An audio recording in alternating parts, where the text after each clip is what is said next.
for years of service to the National Sprint Car Hall of Fame and Museum, 2023. Any award that has Mr. Cappy's name attached to it is pretty special. Yeah.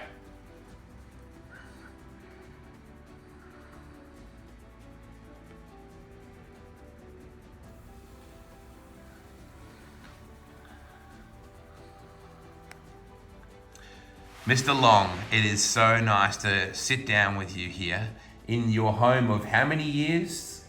See, it's 1969. Boy, that's a year I had to add them up. Boy, you got me 31 and 24. Boy, 55 years. 55 years, yes. Goodness me. And that was an interesting time that you moved here. It was around about the time of the Knoxville Nationals. That's right. Yes, it was. Wow. Where were you born? I was born in Burlington, Iowa, in 1934, April 26th. So you born and bred an Iowa man. Yes, I have. Yeah. When I meet people, when I fly in from big airports, they say, "Oh, Australia, where are you going?" I say, "Iowa." And they look at me with quite the funny look, and I say, "Hey, that's where America is." Yeah, that's true. That's true. Where did your passion for racing come from, Mr. Long? Probably my curiosity about improving things, and I don't know. I've always liked engines, even as a kid, and then as going through the teenage stuff, having the old junker cars and that, and then watching it, and it's just an exciting thing to me. It's part of my life is just seeing some of the cars run. I like to hear the engines run. I like to see fast cars. I don't care whether they're Indy cars or NASCAR, but sprint cars, they got me. They turned me on. So the things with wings, obviously, you like, because over here, you actually raise butterflies. Yes. So different kind of wings. It is. Yes. So between your woodwork, you do some beautiful woodwork with building clocks, and your passion for telephones, and your passion for, do you call them decoy ducks? Is that what you call them? Yeah, duck decoys. Yeah. So you obviously are a man of many passions. Oh yeah, I try to keep busy and have a lot of things going, and I try to keep a plan going for something in the future, and that's what keeps me busy and young, I think. So you're 90 years young. Yes, I am. You're the longest living of your family. I am. What do you put that down to, Mr. Long? Well, as I tell my children, good, clean, honest living. If you believe that, I've got a bridge to sell you. Must be all that methanol. Yeah. Oh, yeah. I smelled too much methanol over the years. You saw your first sprint car, and that really changed your life, didn't it? Because before then, you saw jalopies and things. Jalopies, yeah. When they old boys like Hal Cole and that came through Burlington back in the late 40s and raced that circuit down through there. That's, I got the passion for it and thoughts about it. But then, you got to face the real world. You go through a different phase of life, and you don't have the interest or the money or time. And then it comes back again, and you think, oh God, I remember this, how great it was as a kid to look at those cars. And then you get to know people, and geez, I met so many people in racing over the years. It's unbelievable the nice people I've met. What was it about that sprint car when you very first saw one fire up, different to when you were just curious and you used to sit in that Hal's car? What do you remember about seeing one angry for the first time? Oh, I think the noise and the snap and the crackle and they're revving her up, and there's that's just kind of gets the old hair stand up on the back of your head, Yes, and I've always liked the engine part of it as well. In high school and that, we took a lot of mechanical classes and that, and I always was fascinated with the internal combustion engine, how anything could produce what it does and all the moving parts in the darn thing. It's just fascinating. It's interesting to me that you didn't go down that path with your work life, with your occupation. you got into telecommunications, I did. which is an interesting word for it in the 50s, telecommunications. That Yes. might be making it sound a little bit more highfalutin, but at the time that was life-changing, wasn't it, the telephone? Oh yeah, definitely, definitely. You know, I was sitting around as a bunch of young buddies one evening, and a guy said, "Hey, I got a job in Chicago, Illinois, and I'm going to get $100 bonus." And I said, "You are?" "Yeah." And he says, "You just go down to the employment office, and they're looking for people." I did. And I got started in the telephone business. I had no idea what I was doing, but 5 of us got in the car and went to Chicago, Illinois, and here I am today. So was it the $100 bonus that you heard? Oh, definitely. Yeah. A kid 18 years old and getting a $100 bonus. The big catch was it was paid out over 10 weeks. Dang it.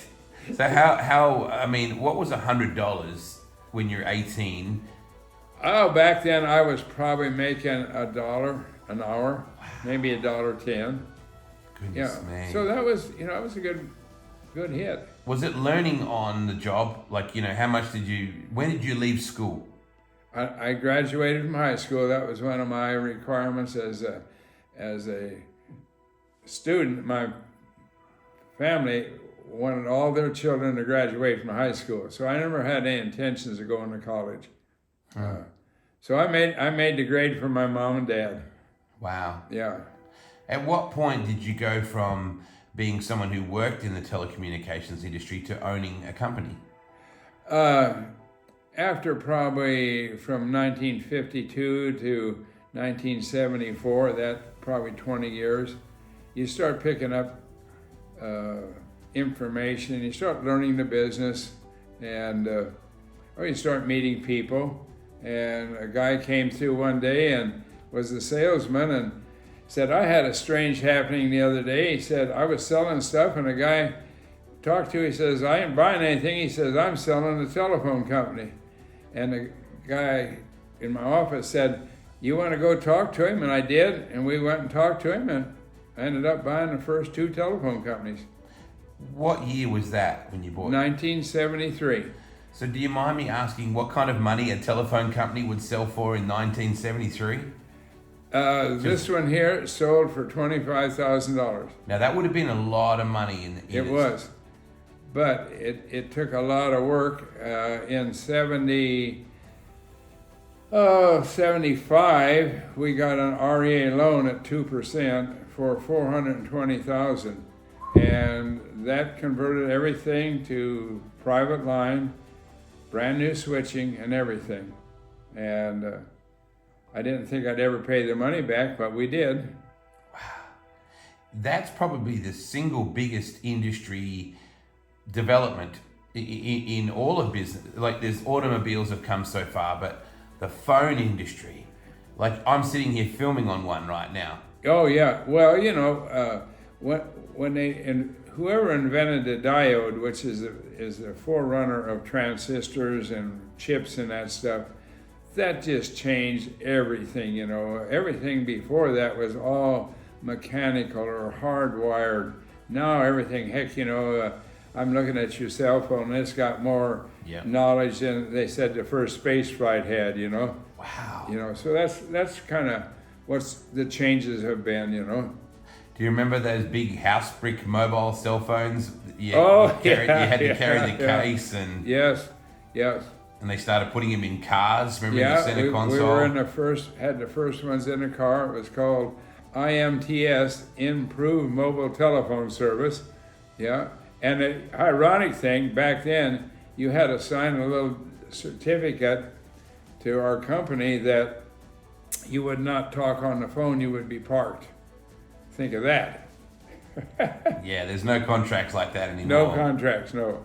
Goodness me. Do you still keep in touch with the latest developments in the telecommunication industry, or do you go, wow, this is moving so fast? Oh, right now, our big thing in the communication industry is fiber optics. Yep. And fiber optics is so far out that I don't have a clue to what's going on in fiber optics anymore. And I'm at the point in my life where managing a company or being an owner, I don't know any of the passwords, and I have a lady that's worked with me for over 40 years. Wow. That I don't know what I'd do without, and I've got a lot of good employees. So I'd say I'm just a good absentee landowner.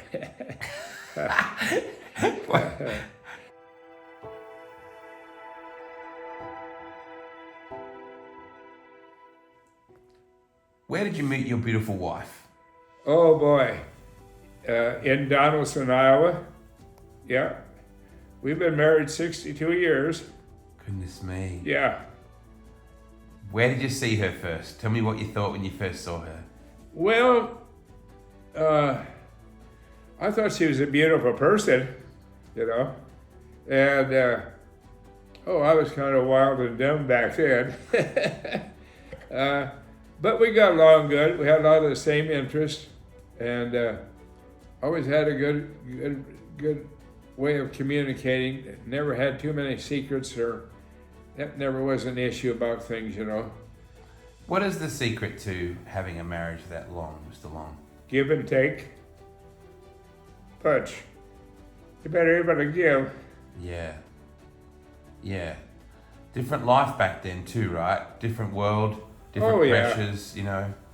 Yeah, and then you know, our lifestyle after being married 62 years, when we first started out was, you know, sometimes the $15 a month rent was hard to come up with. Now, you know, we're sitting here on Easy Street, and finances, not bragging, they're not an issue for me anymore. Yeah. We enjoy life and try to help other people out, and it's been good. Money doesn't prevent time rolling on. Oh, definitely. Money no, doesn't always buy you no. happiness, does it? No way. No, the old adage, you can't buy happiness, but you can sure improve your lifestyle. Yeah. So your love of sprint car racing, was that shared with Mrs. Long? For a period of time, and then she was straightforward enough, said, you know, hey, I no longer enjoy going to the races. I got other things I'd like to do.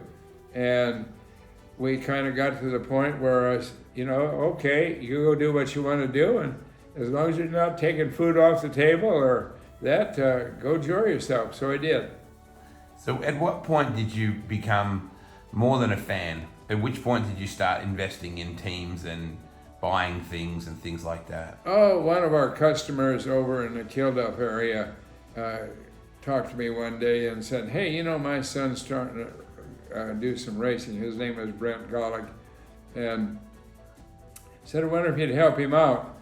And so I got watching and started out buying some fuel, you know, giving him $5 for fuel. And then next thing you know, we're buying him a tire. And next thing you know, we're buying him an engine. And I bought my first 360 engine from Mike Brooks. Yep. At $15,000, which I thought was a tremendous amount of money. Yeah. And yeah, we raced with Brent for a long time, and then went with Joe Beaver. His father was John Beaver. Yep. John was a mechanic on Mike Brooks's team with TMC, and John was probably the most enjoyable guy I ever did race with. He was just, I don't know, we just hit it off, you know? Enjoyed it. Those Beavers do tend to have a good time. Oh, yeah, they do. I think I know. You know exactly what I mean when I say that. Yes, I do. Yeah. Did you ever race? No, John Beaver and Terry McCarl got me into a race car one time, and they filmed it. And it was a film, and it's still on a VCR.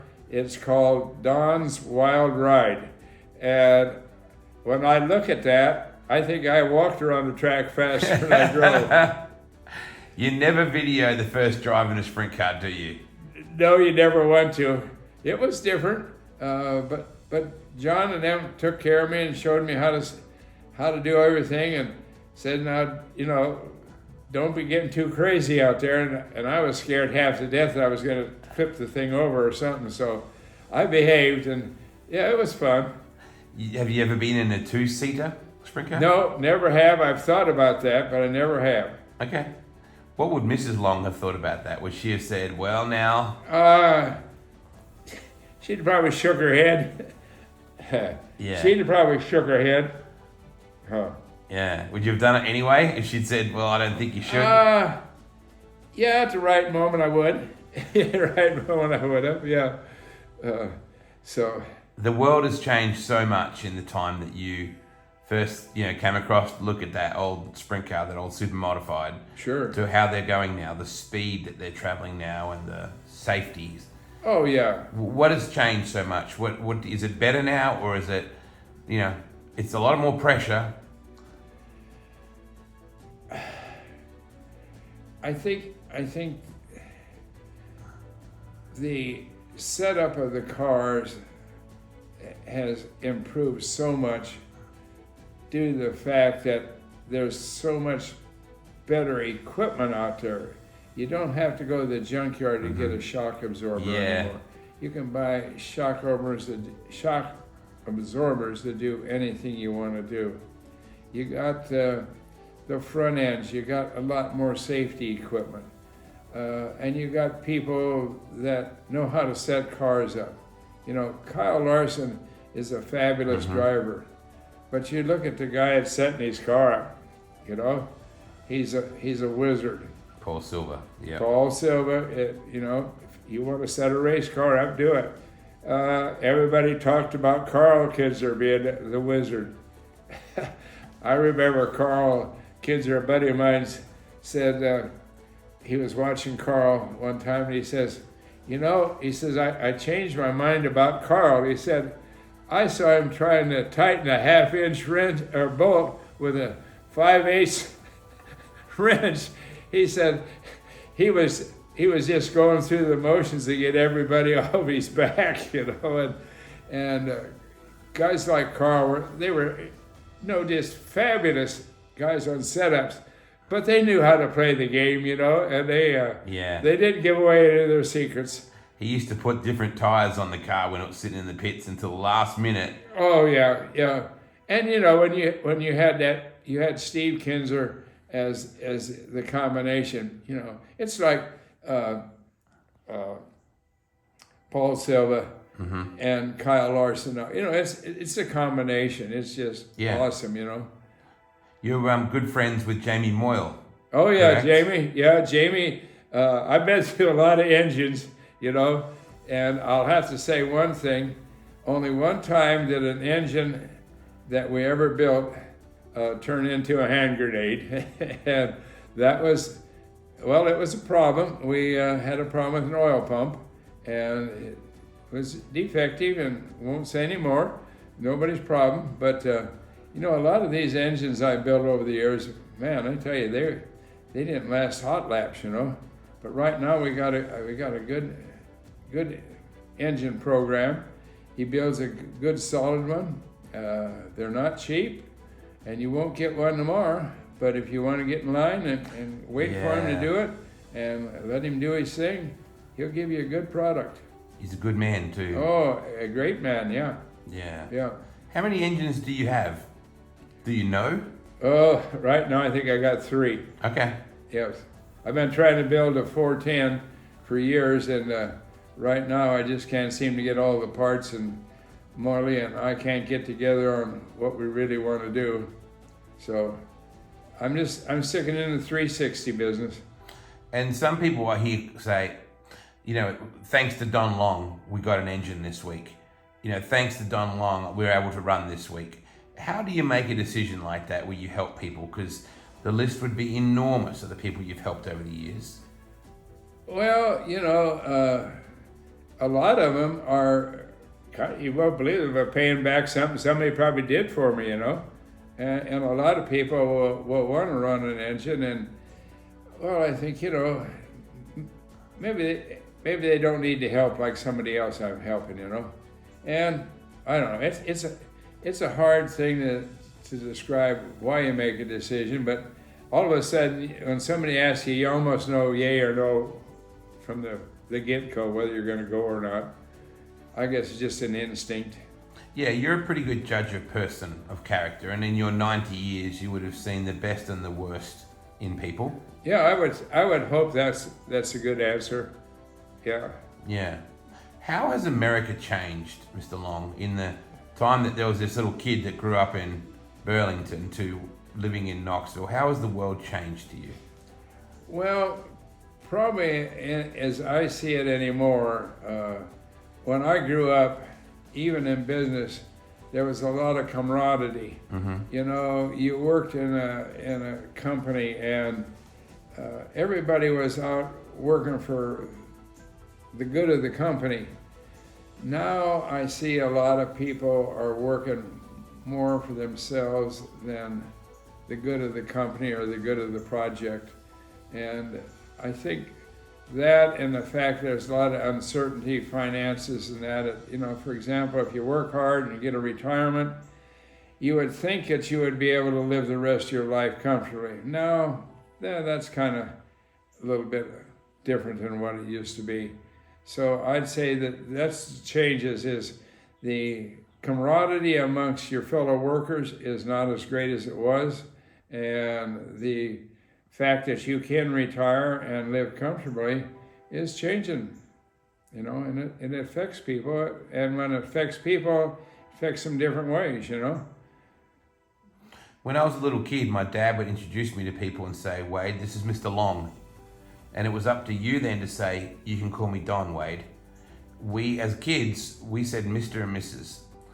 Doesn't seem like that much anymore that the kids, you're just Don. Yeah. They could be 10 or 6 or 5 or 20, but you're Don. And until you introduce yourself to me as Don, Mm-hmm. that was something I think might have gone by the wayside as well. You know, people are in such a hurry anymore.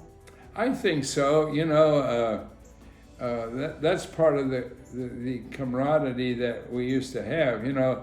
But it comes back to respect. Yeah, some respect, and I guess as a youngster, I was always taught, you know, to say thank you and you're welcome, and say Mr. and Mrs. You know, and be appropriate and behave yourself and do what your mother said.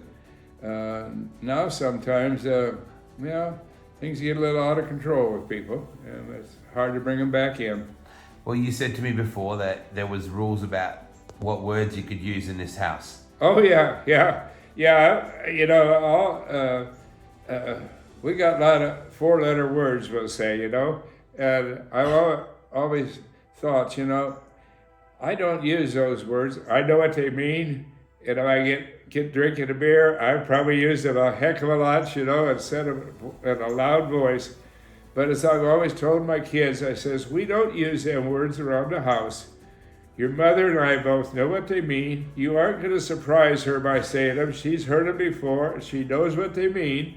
So we just don't do that around here. And consequently, our kids weren't that way. They respected us along those lines. It starts at home. Yes, starts at home.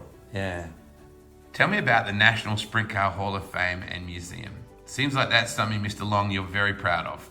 Well, you know, it started out as a thought from the Knoxville Industrial Development Group, trying to look at what we could do to capitalize on the fact that we had a nice racetrack, and it was a Saturday night thing, was doing good for the community, and we were looking at ways to keep things going year round. And one of the ways we came up with was looking at some way of starting a museum. But a museum is tough to promote because museums don't generate money. They take money. They're alligators. They eat the money, you know. I love how you call it alligator. Yeah. We were fortunate enough to have people on the KIDC committee that knew people like Ralph Capitani, and some of the other guys on the fair board that actually thought the same way. And then once you got people like Bill Reinhardt and Grant Rankin and Jerry Byers on the fair board thinking that way, and you got Ralph Capitani thinking that way, then you start bringing in people from the outside, like the Harold Annetts, who was big back in the TMC days, and Don Lamberti. Jack Houseby was another one that was big back in those days. Jim Rasmussen was in the racing. You start getting people like that involved in it, and then you get thinking about how you can turn a museum into something that's not doing so good into something, and you get the thoughts, and that is, well, let's put a suites by the racetrack so we can sell tickets, and we'll put those on the second or third and fourth floors, and we'll have the second and the first floors is for the museums, and it all worked out, and you know we got the first museum going because we had a director at that time that pulled all these people together by the name of Tom Schmay, and you get people like Ralph Capitani that was a natural in bringing people together, and you got people like Tom Schmay that had the burning passion for sprint car racing, and then you get all these other people that have similar thoughts. Things just happen, and they happen good, and so we're where we're at today because there was a lot of good people sat down and had some good ideas, and they were implemented and made to work. I don't think any one person deserves more or less credit, but there were certain people, for example, at the time that, like Harold Annett was big on promoting, and that did his, at the proper time, he was a big promoter of it, and that's what it took. We also got the Hall of Fame going in the Kansas City area with people like the Eddie Lovett family and those people, and Ray Lee Goodwin, you know, and those guys down there. Yeah. Then you go out to California and you start getting the Clyde Lamars and the John Pagets, and these people all start coming together, and then they're all thinking racing, and when you get people thinking about something, you know, you can go to the moon. You know, if you get enough people thinking about it, and they did. And it's the way it is today. Now you start out with one Hall of Fame, and now you got the Clausen Towers, and now you're going with the Ullenball. So it's a great thing, and you look at the racetrack across the way. They got all the suites over there, and you got bleachers on the back side and the front side, and thousands of people come here for 10 days to go racing. And it's exactly what the main thought was. We're going to do something to improve Saturday night. Now it's went into 10 days of good racing and probably 20 nights of racing. So yeah, it's worked out well. It's been great for the community, and I've been proud to be a part of it. You still seem so passionate about this sport, Mr. Long. Seems like you love it just as much as that little kid that first. Oh, I do, yeah. Yeah. What do you love about it still? Oh, I just like to see a car that's running good and set up right. That's it, you know. You've helped some pretty colourful people over the years. The McCall family, I would certainly include in that. I helped some colourful people. Did you have dealings with Leonard back in the day? Is that where it started for you with the McCalls, or? Oh no, basically I started back in those days with John Beaver and then Joe Beavers and that, you know, and then went through a little bit of time with Brown, and you know, when he started out his career, we were helping with him, and then, you know, you move on to different people that you see around here, and went with the McCarls, Aaron Renzel, he's driven for us a few years here now and doing well, and I don't know, it's just, you get those good friendships going, and it's hard to give them up. Has your passion for this extended into your children, into your family, or has it just been, well, that's just Dad's passion? Well, somewhat. The kids like to come back for nationals. I got one son that still likes racing, but you know, he took off on a different route too. But he still talks to me about racing, and my daughter somewhat, but yeah, I guess I'm probably the only one that really shares it in the family. Yeah. Did you think all these years later that you would be doing what you do and the impact that you've had on people's lives, Mr. Long? Because everybody I talk to says Don Long's an amazing person. You have a beautiful legacy out there in that environment. People say to me, Mr. Long is a wonderful man. That's something you probably don't think about it. Well, not really. But it's the truth. Yes. Did you ever think you'd be so involved as you have been over the years? Well, yeah, because I guess I always keep thinking about things I'd like to get involved in, you know. We got involved in the hospital and a project down there, and we're real pleased with that. You know, we helped them build an infusion center for the hospital, and that came out of the fact that guys that I were racing with, you know, went through the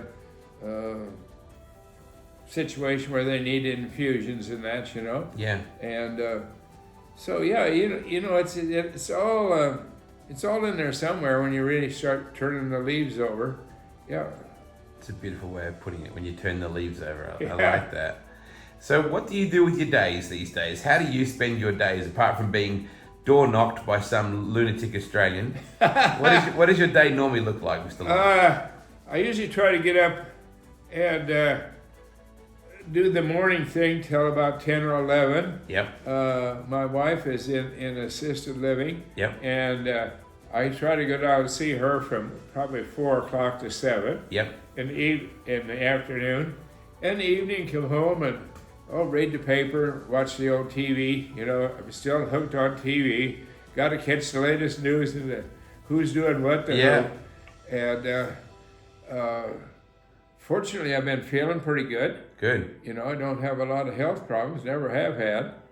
So. What do you put that down to, Mr. Long? Good, clean, honest living. I had to remind you that you said that. I love it. Good, clean, honest living. That's a joke we have in the within the family there, and it carries a lot of laughs, you know. You've got Jackie Gleason albums downstairs. You love comedy by the sound of things. Oh, I like the old British comedy. Yeah. It's good, clean comedy. The Bob Hope, Red Skelton, you know. Like the good music, the old Frank Sinatra, Dean Martin, you know, the Benny Goodman bands, and those type of things. Just some of the finer things. And then, again, the grandkids were home, and we were listening to the Mamas and Papas album, you know. So I got a liking for any good music, really. It's just got to have the right tempo and the right words. I think life is a lot to do with the way you put words together, you know. A good wordsmith is hard to find nowadays, you know. Yeah. It's an art. Oh, definitely. You know, it's an art. Yes. Do you have a moment in racing that sits above all others? Do you have a moment where you went, wow, I just was part of that? Oh, boy. Probably the most memorable moment I have in racing is at the Indianapolis 500. For a number of years, there was probably 7 or 8 of us guys and their kids, which may turned into 15 or 20 a party of that big. We would go over to Indianapolis to the time trials. We'd leave on a Thursday night, catch the Friday, Saturday, and come home Sunday. And I know back at that time, A.J. Foyt was running good, and Johnny Rutherford was in there. And Johnny Rutherford was one that was going to set the first lap at 200 miles an hour. Well, we're sitting over there, and I had to go take a leak. No. And I went to the restroom. No. Because Johnny Rutherford I knew he was going to pull out and wait for the track to get faster. And I'll be damned, I was sitting there looking in a urinal when he set the first lap at 200 miles an hour. So that's the most memorable thing I got in racing. Wow. Yeah. The other one I think is the Tom Bobby Allen won the Nationals that was that was probably the most thrilling and most exciting. And I don't know why I was cheering for him, mainly because he was Bobby Allen, and Yeah. I believe he was racing against Sammy at that time. So, yeah, those are the two memorable moments really in my lifetime. Do you have favorites? Do you have guys you just love to watch race for even reasons that aren't necessarily about them winning? Oh, yeah, I liked AJ was a biggie. I liked him real well. I liked Sammy. I liked Sammy real well. And of course you had like Steve, you know. So Yeah. those were the biggies. Back in probably the 70s and that, we had a lot of the Kansas City boys coming up here, and that would have been the Rayleigh Goodwins. Yeah. Gosh, I can't think of the other guy's name now. And then we had a lot of guys coming out of Minneapolis, and those guys were coming down here. So, yeah, those are the ones that I always liked back in those days. Is racing better, worse, or just different, or is it the same now than when you? I tell you, I still like the non-winged races. I still like the way that you can come into that corner and just Yep. throw her in there, you know, and let her go. Sprint car racing with the wings is gotten so technical, and you know, it's still thrilling, and I like to sit and watch the cars, and I like to see them when they're hooked up, and I like to hear the engines when they're just screaming, you know, or moaning. They're putting out the power, and it's getting to the track. That's what I like about it, and it's exciting, that's for sure. I want to say thank you for all that you do for this sport and all that thank you. You it's magical what you've done with that building, with those people that you built it with. Sure. It's magical how you help people like the McCarls and many other people whenever there's an opportunity. I love that you work with an Aussie mate of mine and Jamie Moyle. Oh yeah. And I love that you're still so passionate about this industry. And I love that Julie Goodson introduced me to you the other night. I'm very grateful for that. Well, Julie and David are, as we always said, we're friends. And that's the good part about life. Yeah. Yes. I love that we turned a few leaves over this morning. Oh, we turned a lot of leaves over. And didn't find any bad ones. Wonderful to see you, Mr. Long. You bet. Thank you.